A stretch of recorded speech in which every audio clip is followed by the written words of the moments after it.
Living the Life this evening with Hanan. Thank you very much. And of course, if Sabah Chowdhury joined me here on the sofa.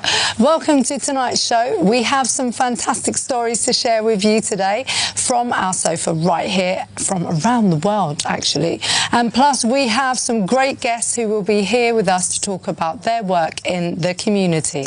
That's right, and at the end of the show they will be letting you know how you can stay up to date with them via social media, and you can stay in touch with us too over at Islam Channel #LTL. Yeah, definitely on Twitter, so get tweeting with us. Our first guest is from an organisation that works in the field of leadership and management that helps businesses reach their potential. Very interesting. And our second guests are from a poetry competition that aims to inspire young people to express their love of Allah creatively.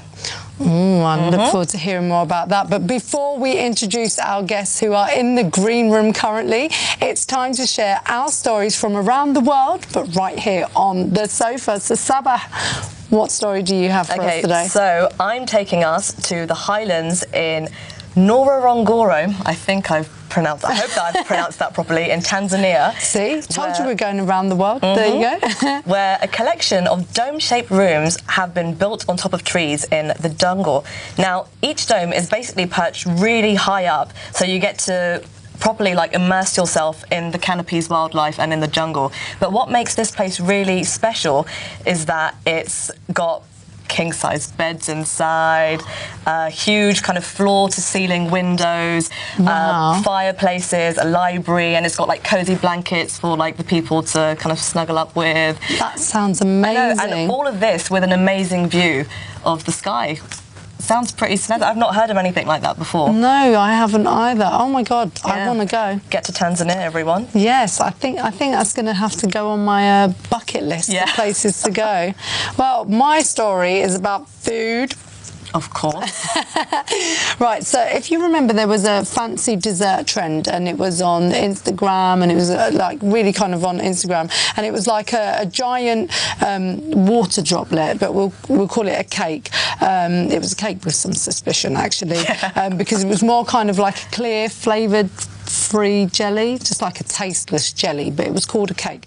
Anyway, a very exciting trend has taken over, and it's called the water drop cake, and it's combined with something that basically someone's combined cats with this cake. Cats? Yeah, cats, like meow, meow, meow, cats. Basically, it's a desert wizard who goes by the name of Mithri Ruka. So I don't know if I pronounced that correctly, but he's on Twitter and obviously on Instagram, and he's managed to create a snoozing cat out of, please forgive my pronunciation from now, the Mizu Shingen Mochi, which is the proper name of the water droplet cake. The cat cake was made with the recipe from cookpad and a silicone mould, so you can easily try it at home if you'd like to. How does that even work? You can try it at home if you like to. So maybe we'll look into it and try and make one and put it on our Twitter feed for you. Maybe. But now it's time to welcome our guests in the green room. Please welcome Nabil Al-Azami, Faisal Sagir, and Zain Ali Butt. Assalamu alaikum, everyone. How are you doing? Alaikum, we're doing great. Welcome to Living the Life. Yeah, welcome. And we need to find out a little bit about what you do. So, Nabil, you've got a global enterprise. How did you come to making a global enterprise? Well, I run Murabi Consulting. The word Murabi refers to trainer, developer, mentor. And I was really, driven from a young age to work with people, develop people. So I'm essentially a people developer, if you like. So the whole space of human resource, leadership development. But also I've been, spending the last 15, 20 years combining my professional and academic training in management sciences with also my private training in some aspects of Islamic sciences, particularly the seerah. So prophetic leadership is an area that I talk a lot about. And there's been a lot of interest from Malaysia to Indonesia to Saudi to all across the UK. So alhamdulillah, it's great to be able to spread ideas around good leadership at a time where a lot of people are seeing bad ones. Yeah, mashallah. And it's, we look forward to finding out more how we can each kind of, if you can give advice to people on how creating a global enterprise as opposed to just kind of something local, the steps to take. It'd be very interesting. Yeah, looking forward to hearing more. Zain, Assalamu alaikum. Please introduce yourself. Tell us why you are here today. You won the competition last year, didn't you? The poetry competition. Yeah. There was a competition of love of the beloved, and there was a competition about getting a group of like children, like lots of different range of ages, and making them write a poem about how they love the Prophet sallallahu alaihi wasallam. What inspired me is that how the Prophet sacrificed a lot of his life for us. Yeah. Oh, that's lovely. We're looking forward to hearing more, aren't we? And Faisal, tell us just very briefly about the organisation that you have. Assalamu alaikum. So Love for the Beloved is a new startup. It started, we held a poetry competition last year. Started off just something small in the local community and snowballed from there. We had lots of interest, 400 plus entries. It's all free, all online, open to any age, any background. We ran it last year. We didn't even have a proper website. We ran it off the back of the masjid website, and we had so many entries, it's just snowballed from there. And like Zain was saying, lots of young people entered, lots of older people, over 16s entered as well, and it was a great project, and it snowballed from there. We're here today. Yeah, it's a great thing. Oh, fantastic. Inshallah, we'll be hearing more very soon, but we are now about to welcome our second guest. Now, Love for the Beloved is a poetry competition initiative engineered to hone the knowledge and expression of Islamic principles amongst Muslims and wider communities. Now, the idea for the initiative was sparked in November 2015 when one of the project founders wanted one of his daughters to research into the life of the Rasul, peace be upon him, but expressed through the creative medium of poetry. Ooh. So upon further reflection, he realised that the power of spoken word had the potential to educate many people about Allah subhanahu wa ta'ala and his messenger, peace be upon him. So he organised a small-scale, one-off poetry competition to engage more Muslims. The feedback from the local community was overwhelmingly positive, and it was requested that Love for the Beloved run a competition every year. Joining us is the co-founder of Love for the Beloved and last year's winner of the competition. So please welcome to the show Faisal and Zain. Assalamu alaikum, guys. Thank you. Thank you for joining us. Welcome to the show. And congratulations on winning. How did you feel when you won? I felt like really happy because like I think that I never knew that my poem was going to be that good. And I think and I was also like really grateful because like lots of other people's poems are really good too. MashaAllah. That's so sweet. No, it's really sweet. What was the title of your poem? He's written so many since. Yeah. Well, what themes did you look at? Like, what was it about? It was like about how the Prophet sallallahu alaihi wasallam sacrificed like most of his life for him, for us, and like how like his positive characters, and like how he also always used to smile like if like his enemies were there and they kept on like pressurizing him to do stuff. Yeah, mashallah, that's so sweet. I know. And over to you, Faisal. So just give us a bit more. I mean, you started this just. Well, so this is a snowball. Yeah, and it just kind of from grew. my front room, and I'm sitting here in the sound channel with you guys. Mashallah. So it's something that we just started at home. Again, my daughter asked me. She actually asked me the question of, why do we love Muhammad sallallahu alaihi wasallam? Because from all the Islamic studies and everything we do, she goes, I know we have to love him, but why? And that got me thinking that, just someone understanding or knowing that they have to love Muhammad sallallahu alaihi wasallam and not understanding really why, who he was and what he done. So we sat at home, I said to her, look, let's write something, let's write a poem, because it makes her start thinking what she understands. If I told her just write a little article, she'll go to a book, she'll copy it, and she'll tell me. And her writing a poem engaged the family, so it's not something she can do on her own. We all sat down there as a family and probably spent, best part of a week working on a poem. She came out with all the good words, obviously. I'm not a budding poet, but yeah, so that's what we've done, and it actually brought her inner feelings of what she understood of Muhammad Sallallahu Alaihi Wasallam. And there's certain things she didn't know, so we said, okay, let's go and research that. It was good because even certain questions she asked me, if I knew the answer, we'd still go and research it. We'd look into it. What was it? What did he do? You know, what sacrifice did he go through? How did he react in Taif when he got stoned and pelted? You know, did he hate people? Did he hold grudges? So this is where we started from, and also it helped with the English. You know, so it's killing two birds with one stone. So that's what we wanted to do, just at home. Yeah. Not actually, had no intention to go out, and then it was a great thing. I was speaking to a few friends about it, said do it in the community. We had the local masjid, Seven Kings Masjid, a local Islamic school, Al Noor School, which Zayn used to go to. Absolutely fantastic. They loved the idea, they came on board. Without them, to be honest with you, I wouldn't be sitting right here. They really excelled the project, and we had over 400 entries just like that, and it was amazing. It was really good. It wasn't expected.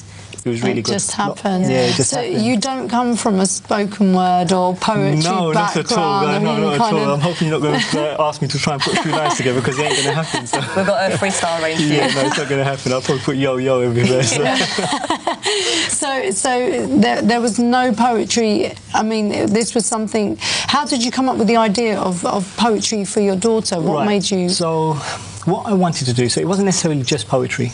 What I wanted to do is create an environment where us as a family would spend time. So I didn't want to give her or go upstairs and go and learn something for 10 minutes or an hour and then come back and then you've done your homework or you've done your sabak or your research, etc.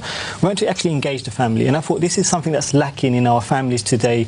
You know, a lot of houses, many houses obviously got it right, but some houses haven't, where Dad will be in front of the TV, Mum will be doing whatever she's doing, the other brother's sitting there watching something on a laptop or playing games, etc. So how do we change this? We have to create something in the house where learning is not seen as a chore. Oh, you have to go and do something for an hour and then come back. So it only took one person in that house to write a poem, and we were all engaged.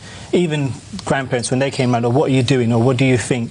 After the project, we had so many stories, like sisters would meet up and in a coffee shop, and they were saying that, you know, their whole conversation was only about one of the girls writing a poem. And to her, she's just getting some ideas of what to write. But what she's actually saying to her friends is she's talking about what she felt about Muhammad Sallallahu Alaihi Wasallam and the effect that that had on the other people. It only takes one word to affect someone. So this is how it's gone, and it's really good. And did your daughter partake in the competition? She did, yeah, she did. I tried to rig the competition. You know, I could have done with an iPad, but it quite didn't work out. We've got a picture of the competition. Tell us what we're seeing here. Wow, that is a lot of people. Right, so Mashallah. Al Noor School, they did a performance for us on stage. So they got selected a number of students, and they got up and they sang a nasheed. We had Labbaik, the nasheed group, come up. They were fantastic. They were really good. They got up and they got all the kids up a few times. They sang some nasheeds that they practiced together.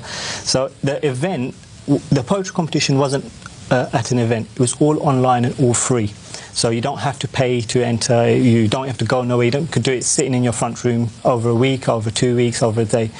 The event is only to add the grandeur to the event. So we want to be able to, someone wants to partake in an event, in a competition that's got some sort of status to it. So that's what the event's about. It's adding that status to the event. It's adding that grandeur, that theme. So when they hang their poem up on the wall, when Zayn hangs his poem up on his wall and people come around and say, oh, you won the Love for the Beloved competition, that's what we want. We don't want it to be just someone's just writing a poem for anything. So that's what the event's all about, and that's what that event in that picture was. And it was great. It was a family event. It was really good. We sold out completely, not expected.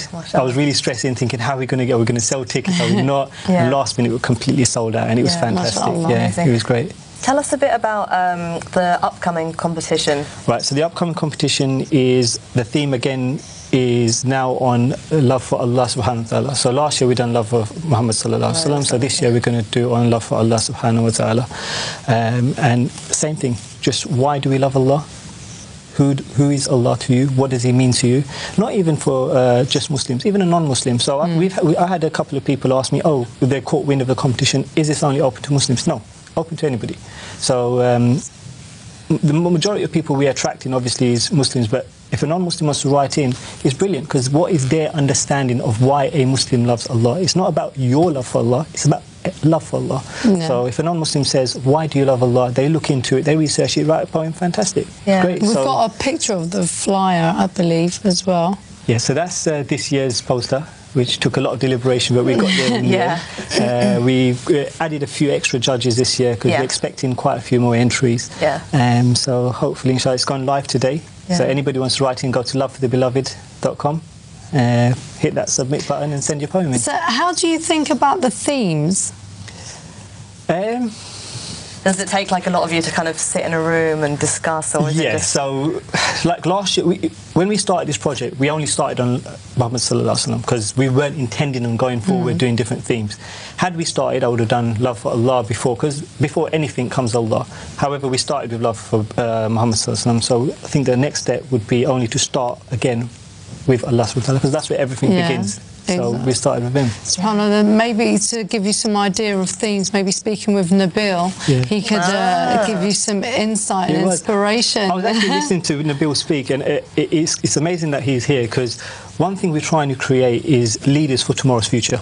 So what we're lacking is Muslims with identity, Islamic identities, coming forward and coming up with, being our leaders, speaking up for us as an ummah, and that's what we want to try and create confident, young, budding leaders who will speak up for us tomorrow, inshallah. Like Zayn over here, who will also be performing for us later on in the final segment.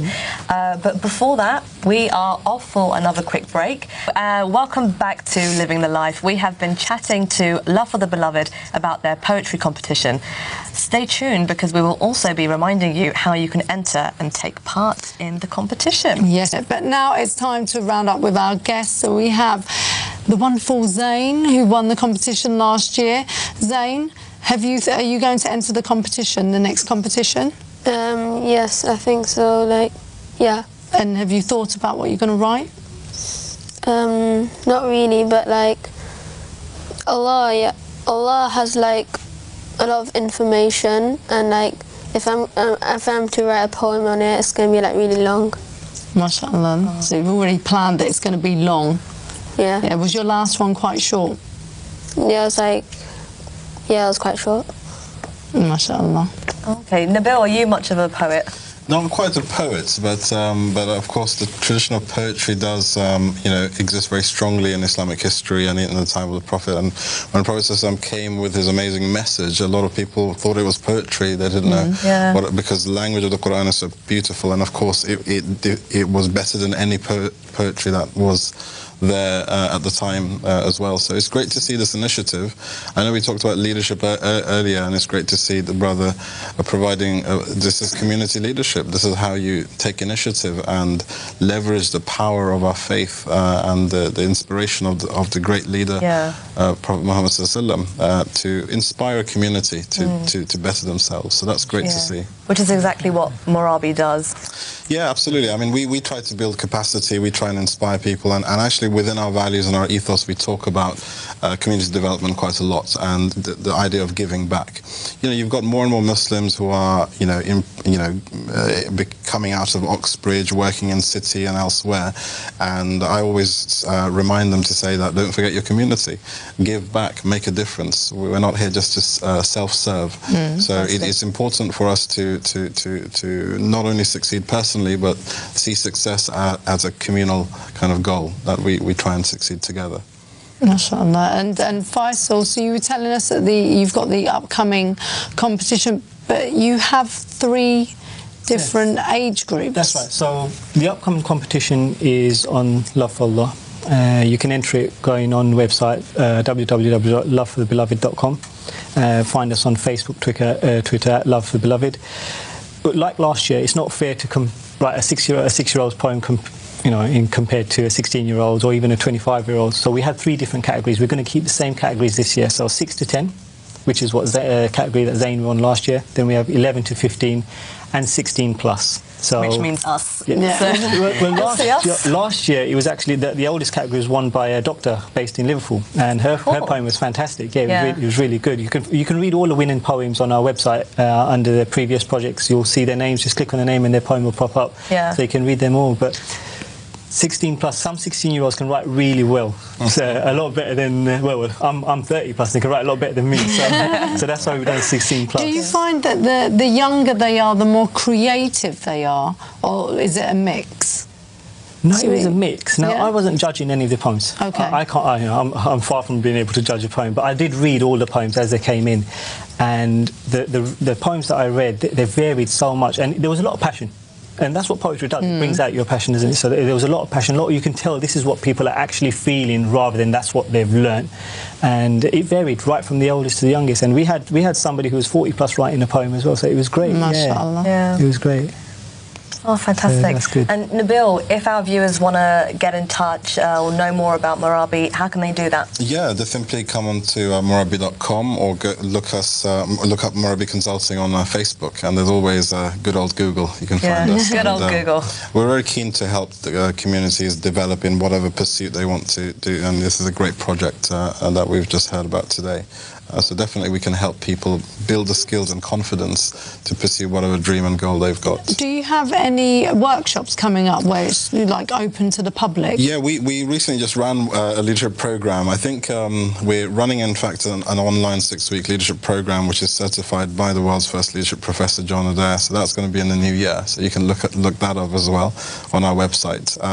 But we're going to be in the new year putting out some new courses around self-development, personal development, even time management and things like that. Inshallah. Inshallah. Inshallah. Well, we'll be sure to check that out. Yes, won't we? definitely. Yeah. Okay, well, closing the show for us today, we have Zayn with his poem. Now, tell us, is this the winning poem from last year's competition? Yes. Yeah? Okay. Well, Well, we have to say, unfortunately, we are out of time. So a massive thank you to our guests for joining us here on the show, and of course to you watching at home. But you can stay with us on Twitter at Islam Channel, #LTL. Plus, don't forget, you can watch your favourite clips again via our website and on YouTube at youtube.com/IslamChannelTV. Yeah, so to take us out, we've got the lovely Zayn performing a poem. And remember that Living the Life will be back on live tomorrow. But until then, Assalamu alaikum. Off to you, Zayn. Okay. Bismillah. Although I never met this man, his job was to teach Islam. Quran was his revelation. He was hit with tribulations. Although I never met this man, he had excellent and high ihsan. He had love for the young and old. Allah is God, that's what he told.